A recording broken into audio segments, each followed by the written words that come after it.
Welcome back to Terrible at Fishing. Sorry for my unshaven look. This is my fishing look. So, today we're going to talk about how to fish at different depths. Now it's interesting. We all know how to get to the bottom, but we don't know how to do all the things in between. So, obviously, putting a weight on your line, and you can drop it to the bottom with a worm or different jigs. So that's no problem. But if you're going to use those, there are ways to vary the depth. So think about as soon as it hits the water and counting out loud, 1, 2, 3, and then pulling it. If you do that, you're actually changing the depth. But there are other ways that are a little bit more reliable than that, and those are different lures. Hard lures, and I'll put pictures right up here. You'll find top lures called whopper ploppers or ploppers or splash, things like that. These particular lures stay on the surface of the water, and they agitate the water while looking like a fish. So it kind of looks like a dead fish coming through the water, an injured fish. And it also has little, how do you call it? Ball bearings in them, little BBs in them, and it shakes. So as it comes through, a lot of hard lures have BBs in them. And so for topwater fishing, which you'll see quite a bit, this time of year in the fall, late summer, fall, we're getting stripers and bass hitting the surface in a regular thing, and it's called boils. And boils is where you see lots of different fish hitting the top, and the white water, it looks like the lake is boiling in these little areas. And if you're in a boat, chase it and just throw your lure in the middle of it, and you will find that you'll catch a fish. Well, that's the easy way. You chase boils. But we don't all have a boat, do we?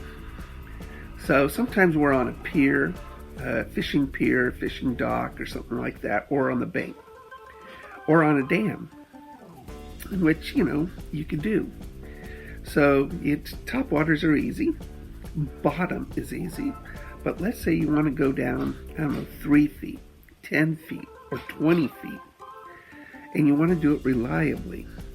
So hard lures have this, you can see it up here, hard lures have this lip on them, and they're diving lips. A small lip means it's going to stay, towards the top, sometimes within 18 inches. Some of them will go down as deep as 3 feet. Then we're going to get bigger lips on them, and with the bigger lip you'll actually be able to dive down at different depths, whether it be 10 feet, 15 feet, 20 feet. This is a pretty good way of fishing, especially when you don't have a fish finder like me. It allows you to find the fish, go down to their depths, and if you do this, you go out there for 15 minutes and you're throwing your shallow diver out there and it's still not getting a hit. Well, try going a little deeper. Swap it out with something that'll go down about 10 feet, and you put that in and give that some time to work. Work left to right. If you're on the bank or if you're on a pier, throw it in different spots and try to see where the fish are.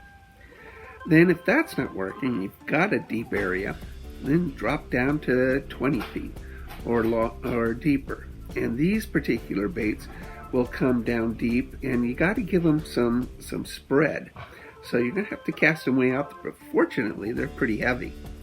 And so with a bait caster or a spinning reel, you can toss it out there and get some huge distances.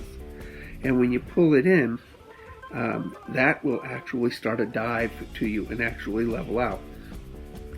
So those are different ways in order to fish different depths. Sixth Sense is my favorite company, and I'm putting those lures up here on the screen. There's also what's called a lipless crank. This is a really cool lure, and most of them are very heavy, so they're going to dive really low and stay towards the bottom. And you're going to just reel it in. They're just going to do this, and they have BBs in them, and they just rattle all the way down. Sixth Sense has a new one called a suspension one, crankbait or lipless or rattle trap, whatever you want to call it, and it suspends, and it actually goes down and stops, and then you can reel it in.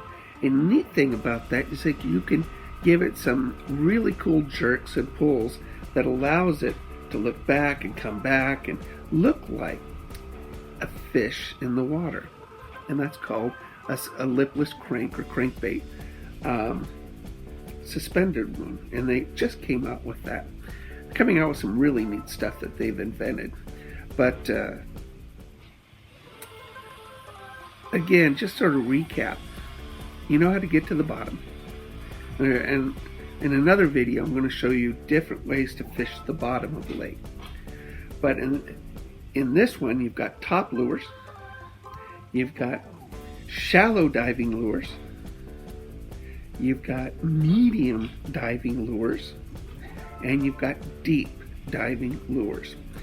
And the deeper it goes, the farther you have to cast it out in order to give it time to get down to those depths.